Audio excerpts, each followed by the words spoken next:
আজ নিদ্রা ভঙ্গ করে বাবু সেবকের প্রণাম হয়।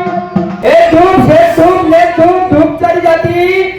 ধূপ শুদ্ধ করে বলা লইলা ধূপতি ধূপতির জন্মের কথা শোনেন সর্বজন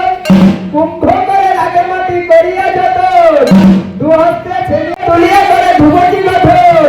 অগ্নি অঙ্গার করি ধূপতি পুরাইয়া সুচন্দ গঙ্গা পুষ্প গঙ্গা জল দিয়া ঠিক প্রদক্ষিণ করিয়া ধূপ দিলাম ছাড়ি এই ধূপ ধূপতি শুদ্ধ হলো বলো হরি হরি।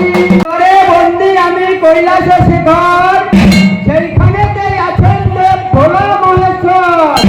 দাও হে ভোলা মহেশ্বর আজ দেবলাকে দাও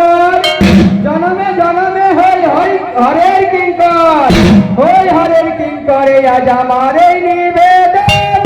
এই অন্তিমে কৈলাসে রেখো পঞ্চানন। সেইখানেতেই আছেন মা লক্ষ্মী সরস্বতী দাও হে মা লক্ষ্মী সরস্বতী আজ দেবলাকে দাও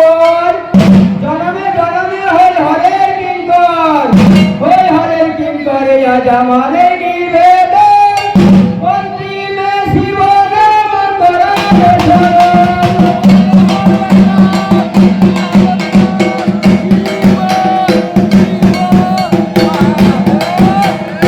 দক্ষিণে বন্দি আমি ঠাকুর জগন্নাথ চন্ডালেতে রাধেরঙ্গ ব্রাহ্মণে খাবেন ভাত ব্রাহ্মণে বলে তুমি জোড়ার নন্দন তুমি রাধিরাই অন্ন খাবেন গঞ্জন চন্ডালে বলে কুম্ভীর গিয়া দেখো জগন্নাথে কয় জগন্নাথে বলে কুম্ভীর রাধে ভাত অন্য কেউ না খায় অন্ন খাবেন জগন্নাথ অশ্রদ্ধা করিলে যাহার কুষ্ঠুমেদি হয় কুম্ভীরের রন্ধন যে ভক্তি ভাবে খায় চোখের জিনিসে কালাচার সেই দেখিতে পায় তা হে জগন্নাথ আজ দেবলাকে দাও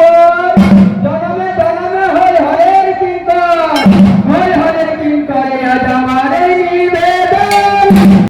করায় শরণ। ভুবনে নাচিল পাট নাচিল ফাট নাচিল সিংহাসন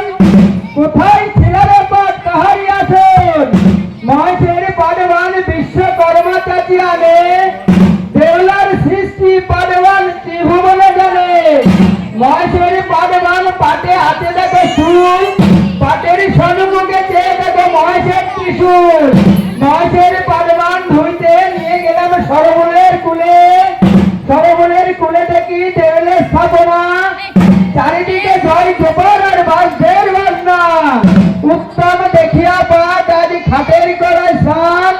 শিব পূজা করিবই আমরা আজ মহেশের করি ধ্যান কহেন তো সত্য গুরু আজ মহেশ্বরীর বাদ এই খাট পাট ত্রিশূল শুদ্ধ করে শিবাবু ভোলা মহেশ্বর। গঙ্গা মাতা বলে ভগীরথ ডাকিতে যে লাগে যখন গঙ্গা ছিল কৈলাসে শিবের জটারির উপরে গঙ্গা বলে ভগীরথ ডাকিতেছ কেন ভগীরথ বলে মাগে এবার মত্ত ধামে চলো গঙ্গা বলে ভগীরথ মত্তে আমার উপায় কি বলো শিব তখন বলে গঙ্গায় আমার কথা শোনো তুমি হলে শুদ্ধ গঙ্গা জানে সব দেব লোকে মত্তবাসী করবে স্নান শান্তি পাবে মনে এই কথা শুনিয়া গঙ্গা আজ মত্ত পানে ধার ওই না দেখে ভগীরথ আনন্দেতে নয়ন বাড়ি ধরে যায় ভগীরথ কয় হে মা শুদ্ধ গঙ্গা আজ আমার